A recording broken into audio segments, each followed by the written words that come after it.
This program is brought to you by the Genesis Communications Network, a world leader in talk radio since 1998. Visit GCNlive.com today.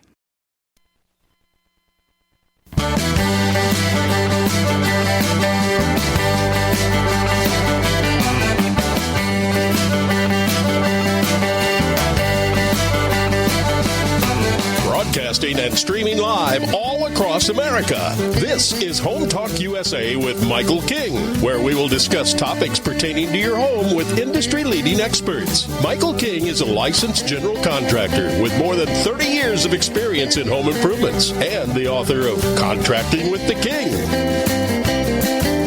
Join us this hour for our segment Invent America with your co-host, the inventor lady, Rita Crompton. Discover what's next in the home improvement industry and explore new products and innovations. Or if you have that next great big idea, learn what it takes to bring your invention to the world as Michael King and Rita Crompton talk to America's inventors and innovators. Remember, the America of tomorrow is being invented today.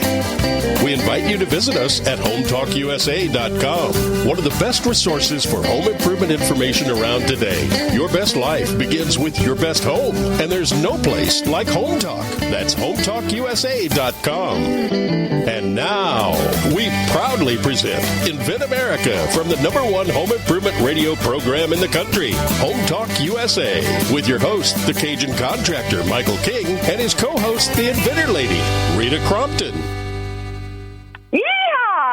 You know, when Michael does that, when we hear the music play, I always want to get up and dance around my chair and then go out and have lunch. So our friend Michael could not be with us today. There was a death in the family, so please send your prayers his direction. And we are talking today about manufacturing in America versus China. Hot topic. A lot of Americans, just really struggle with it, but we're going to help, give some parameters today. And my guest today is Michael Miller, who is an expert in all of this. Michael, thank you so much for joining us today. Thank you very much, Rita. I appreciate it. And so, one of the things we want to talk about is that you don't always get to choose where you're going to manufacture. Sometimes pricing is the determining factor. Well, that's very true. I mean, pricing is really the driver for a lot of this. I think one of the areas, well, actually, there's a number of areas that people have confusion on that, though, is that, yes, you can generally get a much better manufacturing cost in China, but in many cases, that comes with a lot of detriments to it as well. And so you really need to balance out what you're getting when you manufacture in the U.S. compared to what you're getting when you manufacture over in China. And I'd be happy to go over some of those issues. Give us an example. Give us an example of what people need to be paying attention to. Sure. An example would be something like tariffs.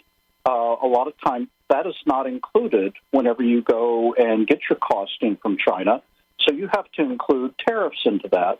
You also have a number of things like the printing of the packaging that you have to have. It's very specific, those barcodes that are on that packaging. If those are not perfect, your product will be rejected by your customers. So when you're selling to Lowe's, Home Depot, Walmart, if that barcode is not correct, they're not taking your product. And that's not an unusual occurrence. The other thing can be print quality on your packaging. If it's not the right color scheme that you've given your customers that, hey, this is the way my packaging is going to be, this is the colors, and then they get the first samples and those colors are not correct. Those are very difficult things to try to change in talking back and forth to China, whereas it's so much easier just to go to a U.S. manufacturer, fly there, drive there, and watch all this stuff real time to make sure that it's being done correctly. Well, and I've seen more of the manufacturing come back to the U.S. post-pandemic, which has been great. Some inventors say, well, I want to manufacture in the U.S., but they can't. And so some of that really comes down to pricing. Consumer is God when it comes to pricing. If the average hammer is going to be $12, you need to be in that ballpark. So for some inventors, it's really about making good business decisions. It is. And sometimes if you want your manufacturing to be in the U.S., you just need to take a little less margin to be able to do that. And just consider that less amount of margin that you're getting on your product as really being almost an insurance that you're paying to get better quality product, to be able to manage your manufacturer, those types of things.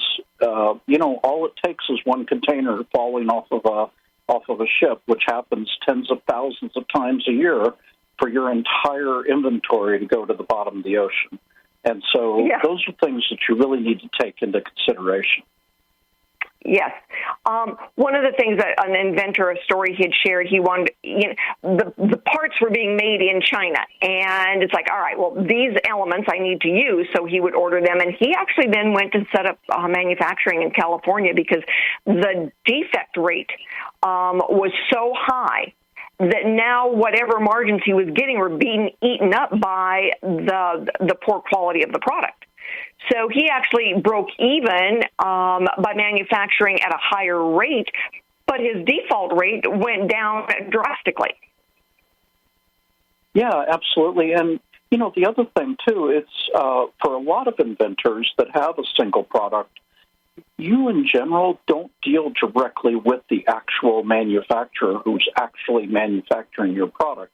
It's usually done through a broker that then goes and has your product manufactured by the actual manufacturing facility. And in many cases, it's farmed out to 2 and 3 different facilities who you do not even know where they're at.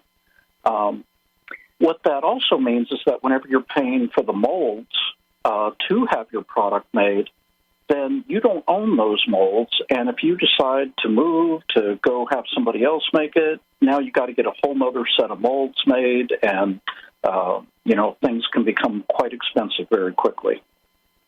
Yes, absolutely. So the difference between manufacturing in America versus China or any other country, and we always talk about China, but there are certainly other options out there, but the issues tend to be the same. It is pricing, it is quality, it is risk. And so when the inventor sits down and says, all right, I want to do this here, it's in their best interest to compare all of them to then be able to compare pricing with the risk and the benefits. Absolutely, because it's not apples and apples whenever you go to compare between China and manufacturing in the U.S. So you do need to take a lot of these other things into consideration that you didn't think you would have to. There are these outlier things that can cost you a lot of money, and so you really have to take all of these different things into consideration whenever you're doing that balance sheet. Yeah. I had a gentleman years ago, he wanted to manufacture a new toilet, and he was just absolutely adamant that he had to do it in China. And so eventually I said, you do realize that all the porcelain comes out of Mexico. Why are you not manufacturing in Mexico? And he goes, okay, well, I didn't even know that. It's like, you'd think you would have asked where they're shipping that porcelain from. And then you would have gone there to say, let's get a comparison bid on this. Absolutely. The other thing to consider, too, with U.S. manufacturing is in many cases they'll hold your inventory for you and maybe even provide shipping services to ship your product to your various customers. And whereas you would have to set up that completely separate and independently, bringing in your containers from China, now they have to go to a storage facility. Now you have to do your fulfillment from another location. Right. Well, we've got 2 inventors on. One did manufacture in China, and there was no way around it. The other gentleman manufactures here in the U.S., and he is pleased as punch to be able to manufacture in the U.S. So we are going to have the 2 of them on, and then we will get you back on to tie up the show. Thank you so much for joining us today. Thank you. I appreciate it. I'll be talking to you in a few more minutes. Okie dokie.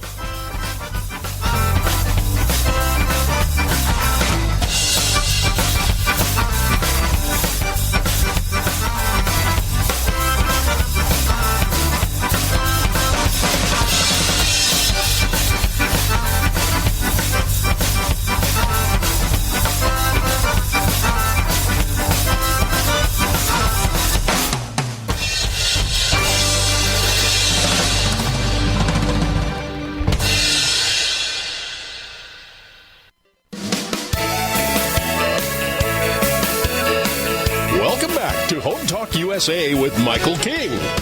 Do you have questions about your next home improvement project or home repairs? Now you can chat with verified home repair and home improvement experts in just minutes. Get the help you need by visiting HomeTalkUSA.com. One of the best resources for home improvement information around today. Your best life begins with your best home, and there's no place like Home Talk. That's HomeTalkUSA.com. And now, back to InventAmerica from the #1 home improvement radio program in the country. Home Talk USA with your host, the Cajun contractor Michael King, and his co-host, the Inventor Lady, Rita Crompton. Hi, everybody. This is Rita Crompton, and I want to make sure you have our websites, HomeTalkUSA.com, InventAmerica, and when you want to watch some good TV, go to HomeTalkTV.com. Our great thanks to GCN Network. And our next guest is Dave Fegel, also nicknamed The Genius. And Dave is 79. He was on one of those destroyers in the Pacific Fleet back in the 60s. So, I think you're just a genius that you're still alive. So thank you so much for being with us and being an inventor and winning last year at the National Hardware Show, the Retailer's Choice Award. Hi, Dave. All right. So we're talking today about manufacturing in the U.S., and you are one of the lucky ones that gets to manufacture here in the U.S. But for most inventors, the issue is the price point. How did you deal with making sure that you were price competitive and then being able to get that good manufacturing? Well, the thing is that the two big things that you're faced with in any manufacturing is the cost of your labor and the cost of transportation. And in the past, I've been associated with some recreational items in the bow hunting industry where I was told that the only way I could compete was to have it manufactured overseas because of the cost of materials and so on. Fortunately, with the product that we have now, we have a local source.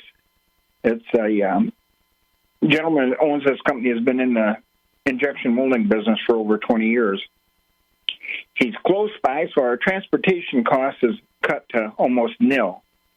And then the manufacturing process itself lends itself to less cost per part as long as you don't have the transportation and the labor figured in. So we were able to take advantage of both of those things. And we worked hand in hand with him as far as the development, the packaging, and all the things. And then we were fortunate enough to tie into this gal that seems to be pretty well established, the inventor leader, to help us direct us on some of the marketing and so on as to where we want to go with this thing. So, oh, thank you, Dave.